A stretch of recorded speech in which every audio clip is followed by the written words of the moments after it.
Hello friends, welcome to VKG fusion classes और मैं हूं वीरेंद्र कुमार गुप्ता। केमिस्ट्री के टॉप 100 क्वेश्चंस हम पढ़ रहे थे, जिसमें से 2 पार्ट हमने कर लिए हैं, यानी 50 क्वेश्चन हमने कर लिए हैं। आज हम 51 से लेकर के 75 तक के क्वेश्चन करेंगे। चलिए शुरू करते हैं।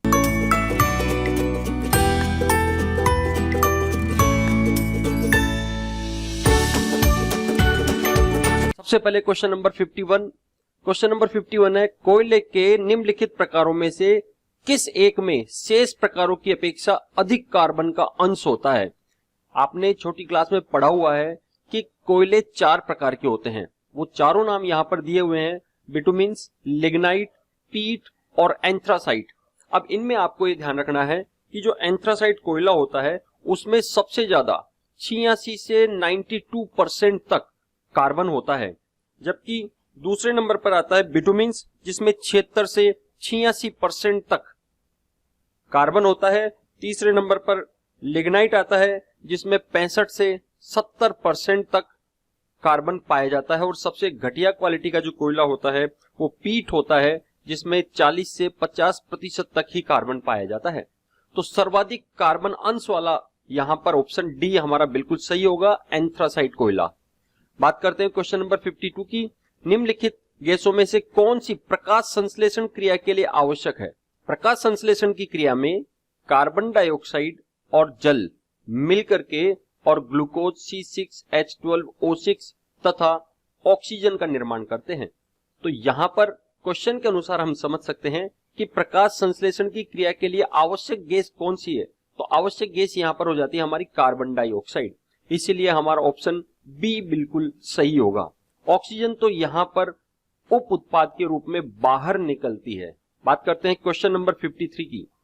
किसकी उपस्थिति के कारण चूने का पानी वायु में रखने पर दूधिया हो जाता है। आपको ये पता होना चाहिए, जो चूने का पानी होता है वो कैल्शियम हाइड्रोक्साइड होता है, और वायुमंडल में उपस्थित कार्बन डाइऑक्साइड के साथ यह क्रिया करके और कैल्शियम कार्बोनेट का निर्माण कर लेता है, जो कि जल में अघुलनशील होता है और अवक्षेपित हो जाता है। इसके कारण ही चूने का पानी दूधिया रंग का हो जाता है। तो हमारे पास यहाँ ऑप्शन है ए, कार्बन डाइऑक्साइड, ये बिल्कुल सही ऑप्शन होगा। नाइट्रोजन यहाँ पर नहीं होगा, सल्फर डाइऑक्साइड का कोई लेना देना ही नहीं है, और ऑक्सीजन भी यहाँ पर नहीं होगा। बात करते हैं क्वेश्चन नंबर 54 की। विभिन्न प्रकार के कांच निर्माण में प्रयुक्त होने वाला मुख्य घटक कौन सा है। देखिए, कांच के निर्माण में मुख्यतः सिलिका का उपयोग किया जाता है, और सिलिका होती है SiO2। इस सिलिका के द्वारा ही मुख्यतया कांच का निर्माण किया जाता है। और कांच के निर्माण में इसके अलावा एक ऑप्शन हमारे पास बी, सोडियम बोरेट है। सोडियम बोरेट का सूत्र होता है Na2B2O7।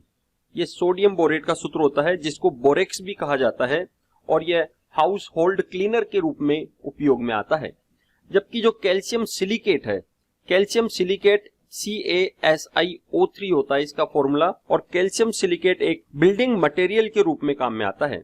जबकि सोडियम सिलिकेट, जिसका सूत्र Na2SiO3 होता है, इसका उपयोग गोंद, डिटर्जेंट इंडस्ट्री आदि में किया जाता है। लेकिन कुल मिलाकर के क्वेश्चन नंबर 54 में हमारा ऑप्शन ए बिल्कुल सही होगा। क्वेश्चन नंबर 55, प्रकाश रसायनी धूम कोहरे बनने के समय निम्न में से कौन सी एक गैस उत्पन्न होती है। तो देखिए, धूम कोहरे की बात करें तो इसका स्मोक भी कहा जाता है। ये स्मोक 2 शब्दों से मिलकर बना है, स्मोक प्लस फोग, और इनसे मिलकर के बनता है स्मोक। स्मोक भी 2 प्रकार के होते हैं। पहला होता है ऑक्सीडाइजिंग यानी ऑक्सीकारक स्मोक, और दूसरा होता है रिड्यूसिंग यानी अपचायक स्मोक। प्रकाश रासायनिक धूम कोहरा एक प्रकार का ऑक्सीडाइजिंग स्मोक होता है। इस ऑक्सीडाइजिंग स्मोक में मुख्यतया नाइट्रोजन के ऑक्साइड्स और वोलेटाइल ऑर्गेनिक कंपाउंड, जिनको VOC कहा जाता है, ये आपस में मिल जाते हैं और मिलकर के एक भूरे रंग के स्मोक का निर्माण करते हैं। यह मुख्यतया गर्मियों में होता है, तो इसलिए यहां पर हमारा ऑप्शन बी बिल्कुल सही होगा, नाइट्रोजन के ऑक्साइड। यह ऑप्शन बिल्कुल सही होगा। यहां ओजोन भी है। ओजोन ऑक्सीडाइजिंग एजेंट के रूप में काम करती है। हाइड्रोजन और मीथेन का यहाँ पर कोई रोल नहीं होता है। क्वेश्चन नंबर 56, घरेलू प्रशीतक में सामान्यतः कौन सा प्रशीतक प्रयोग में लाया जाता है। देखिए, नियोन या नाइट्रोजन का प्रशीतक में कोई उपयोग नहीं होता है। अमोनिया पहले के समय में अमोनिया को प्रशीतक के रूप में उपयोग में लाया जाता था, लेकिन इसकी विषैली प्रकृति कारण इसका हमने परित्याग कर दिया है और वर्तमान में सर्वाधिक प्रशीतक के रूप में उपयोग में आने वाली गैस फ्रेओन गैस है, जिसको CFC के नाम से भी जाना जाता है। क्वेश्चन नंबर 57, निम्नलिखित में से कौन सा एक अनुचुंबकीय होता है? देखिए, चुंबकीय गुणों के आधार पर पदार्थों को दो भागों में बांटा जाता है।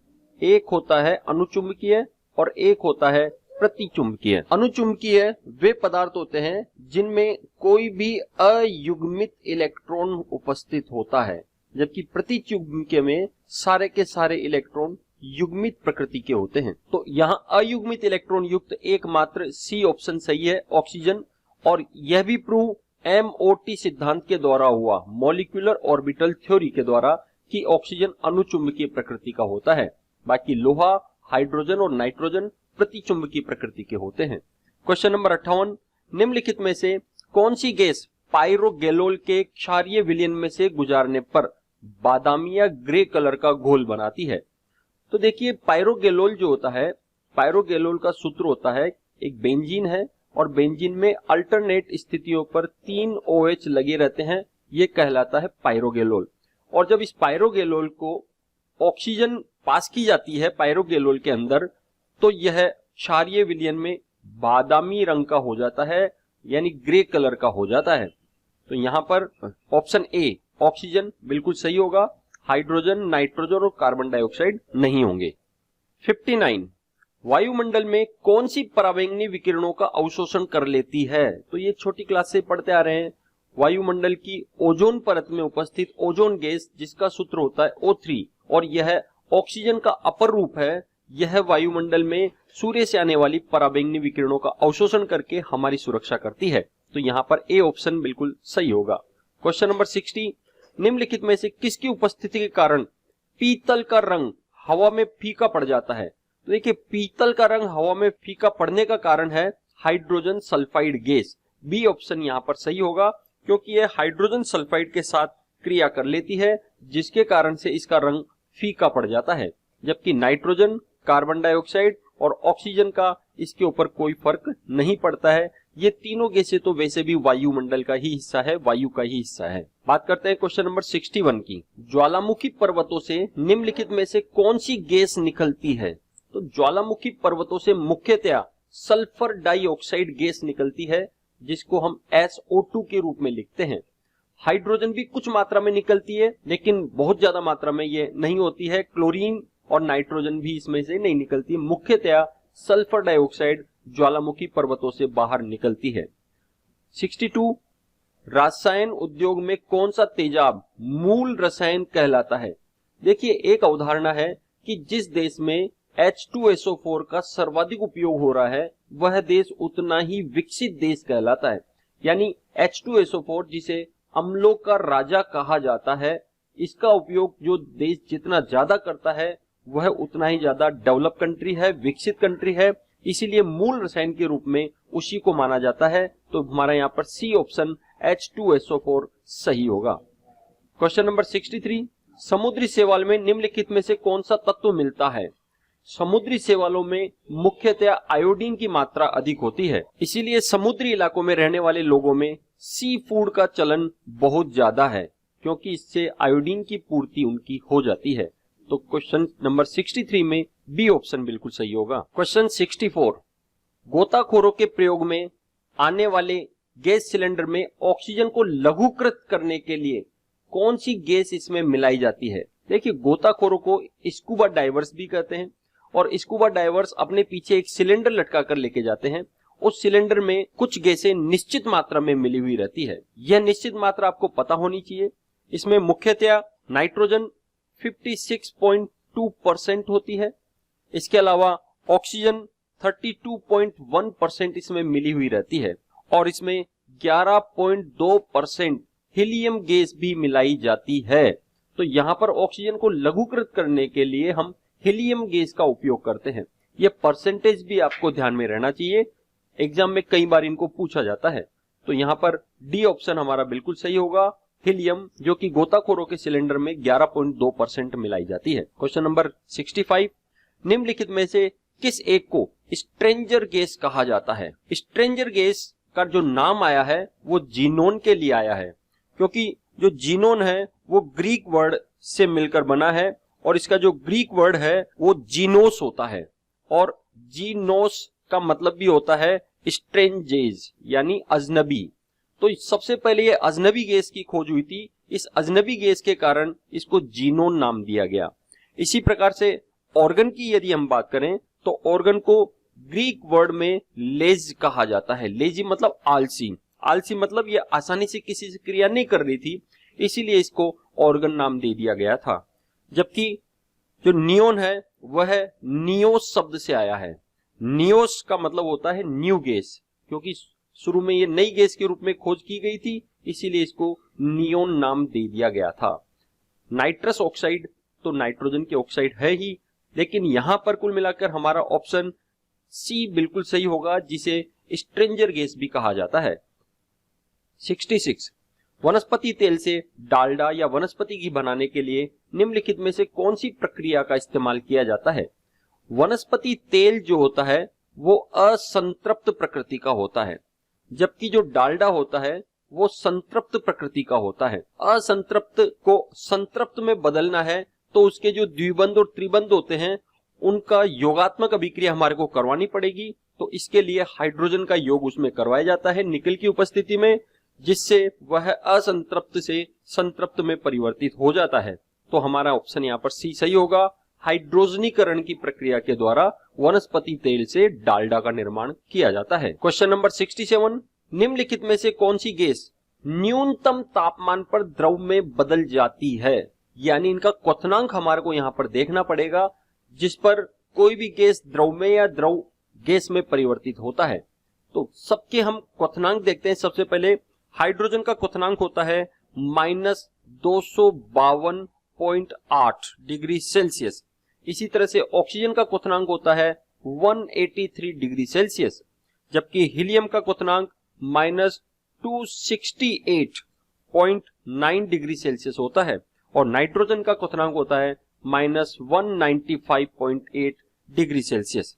तो आप इन चारों के क्वथनांक से समझ सकते हैं कि हीलियम को सबसे कम तापमान पर द्रव में बदला जाता है, इसीलिए इसका क्वथनांक -268.9 डिग्री सेल्सियस है।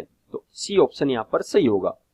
क्वेश्चन नंबर 68 सूर्य की सतह पर हाइड्रोजन के अलावा दूसरा कौन सा तत्व बहुतायत से पाया जाता है? तो देखिए, सूर्य की सतह पर दो ही तत्व मुख्यतः पाए जाते हैं, एक हाइड्रोजन और एक हीलियम। इन दोनों में ही नाभिकीय संलयन प्रक्रिया होती है और इस संलयन प्रक्रिया से ही अत्यधिक मात्रा में वहां ऊर्जा मुक्त होती है। तो हाइड्रोजन के अलावा दूसरी गैस यहां पर होगी हीलियम, ऑप्शन ए सही होगा। क्वेश्चन नंबर 69 निम्नलिखित में से कौन सा पदार्थ एक अतिशीतित द्रव है जिसको सुपर कूल्ड लिक्विड भी कहा जाता है?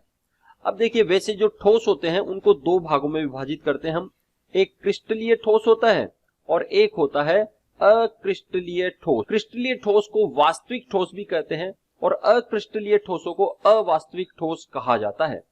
अक्रिस्टलीय ठोस जितने भी होते हैं वो सारे के सारे सुपर कूल्ड लिक्विड या अतिशीतित द्रव होते हैं, क्योंकि ये सभी द्रव के रूप में भी उपस्थित होते हैं। जैसे हम बात करें कांच की, यदि पुराने जमाने के जो बड़ी बड़ी बिल्डिंगें बनी हुई है राजघरानों की, उनकी यदि कांचों की खिड़कियां सुरक्षित है, उनको हम देखते हैं तो कांचों की खिड़कियां नीचे से मोटी हो जाती है और ऊपर से पतली रहती है। तो नीचे से मोटी क्यों हो जाती है? क्योंकि इतने सालों में वह कांच ऊपर से धीरे धीरे बहता हुआ नीचे की तरफ आ गया है, जिससे नीचे से मोटा और ऊपर से वो पतला रह जाता है। इसका मतलब कांच में बहने का गुण पाया जाता है और इस बहने के गुण के कारण ही इन पदार्थों को अतिशीतित द्रव के नाम से जाना जाता है। तो यहाँ डी ऑप्शन कांच बिल्कुल सही होगा। इसके अलावा रबड़ या बहुलक यदि हम ले, वो भी अतिशीतित द्रव कहलाते हैं। क्वेश्चन नंबर 70 निम्नलिखित में से कौन सा सार्वजनिक तापन ग्लोबल वार्मिंग के लिए जिम्मेदार है? ग्लोबल वार्मिंग के लिए मीथेन CH4 जिम्मेदार होता है। कार्बन डाइऑक्साइड, सबसे ज्यादा ग्लोबल वार्मिंग जो है वो कार्बन डाइऑक्साइड के कारण ही होती है। यहां पर तीसरा ऑप्शन भी मीथेन ही दिया हुआ है, तो यहां पर मीथेन और कार्बन डाइऑक्साइड सभी ग्लोबल वार्मिंग के लिए जिम्मेदार होते हैं, इसीलिए ऑप्शन डी यहां पर हमारा बिल्कुल सही होगा। यहां पर आपको एक बात और ध्यान रखनी है कि कुल ग्लोबल वार्मिंग का लगभग 65% से ज्यादा हिस्सा अकेले कार्बन डाइऑक्साइड के कारण ही होता है और लगभग 17% ग्लोबल वार्मिंग मेथेन के कारण होती है। क्वेश्चन नंबर 71, प्रदूषण युक्त वायुमंडल को निम्नलिखित में से किसके द्वारा स्वच्छ किया जा सकता है? तो प्रदूषण युक्त वायुमंडल में यदि ऑक्सीजन पर्याप्त मात्रा में आ जाए तो वह अपने आप ही स्वच्छ हो जाता है, इसीलिए ए ऑप्शन सही होगा। क्वेश्चन 72, यदि पृथ्वी पर पाई जाने वाली सभी वनस्पतियां समाप्त हो जाए तो किस गैस की कमी हो जाएगी? देखिए, जो भी वनस्पतियां होती है वो सभी वनस्पतियां प्रकाश संश्लेषण की क्रिया के द्वारा वायुमंडल में ऑक्सीजन का निर्माण करती है। यदि सारी वनस्पतियां समाप्त हो जाएगी तो उनके द्वारा बनने वाली ऑक्सीजन भी कम हो जाएगी, इसीलिए ऑक्सीजन गैस की ही सबसे ज्यादा कमी होगी। डी ऑप्शन यहाँ पर बिल्कुल सही होगा। क्वेश्चन नंबर 73, पेट्रोल की स्फोटक रोधी गुणवत्ता बढ़ाने के लिए निम्न में से किसका इस्तेमाल किया जाता है? स्फोटक रोधी गुणवत्ता बढ़ाने के लिए, यानी जब पेट्रोल जलता है तो बहुत तेज आवाज होती है, उस आवाज को कम करने के लिए स्फोटक रोधी पदार्थ की उपयोग किया जाता है। तो पेट्रोल में स्फोटक रोधी पदार्थ के रूप में टेट्रा एथिल लेड का उपयोग किया जाता है। टेट्रा एथिल लेड होता है C2H5 का होल 4 और Pb। ये टेट्रा एथिल लेड है जो अपस्फोटन रोधी या स्फोटन रोधी के रूप में उपयोग में लाया जाता है। बी ऑप्शन यहाँ पर बिल्कुल सही होगा। 74, व्यापारिक वेसलिन किससे निकाला जाता है? बाजार में वेसलिन हमारे को आसानी से मिल जाती है, सर्दियों में इसका बहुत ज्यादा उपयोग किया जाता है और इस वेसलिन पर आप ध्यान से देखेंगे तो साथ में लिखा रहता है वेसलिन के नीचे पेट्रोलियम जेली। इसका मतलब पेट्रोलियम पदार्थों से इसको अलग किया जाता है, इसलिए डी ऑप्शन यहां पर सही होगा। 75, निम्नलिखित में से कौन सा एलपीजी का प्रमुख घटक है? तो एलपीजी के प्रमुख घटक, यदि आप प्रमुख घटकों को देखें तो उसमें प्रोपेन होता है, ब्यूटेन होता है और साथ में आइसोब्यूटेन भी होता है। तो इन तीन मुख्य घटक एलपीजी गैस के होते हैं। तो यहां ऑप्शन में हम देखें प्रोपेन भी है और ब्यूटेन भी है, यानी सी और डी दोनों ऑप्शन हमारे यहां पर सही होंगे। जो इसी तरह का एक चौथा पार्ट और आपके लिए लेके आएंगे जिसमें अगले 25 क्वेश्चन 76 से लेकर के 100 तक होंगे। उम्मीद करता हूं आपको अच्छे लग रहे होंगे। इसी तरह के वीडियोस देखते रहने के लिए हमारे चैनल को सब्सक्राइब करें, लाइक करें और शेयर भी करें। Thank you.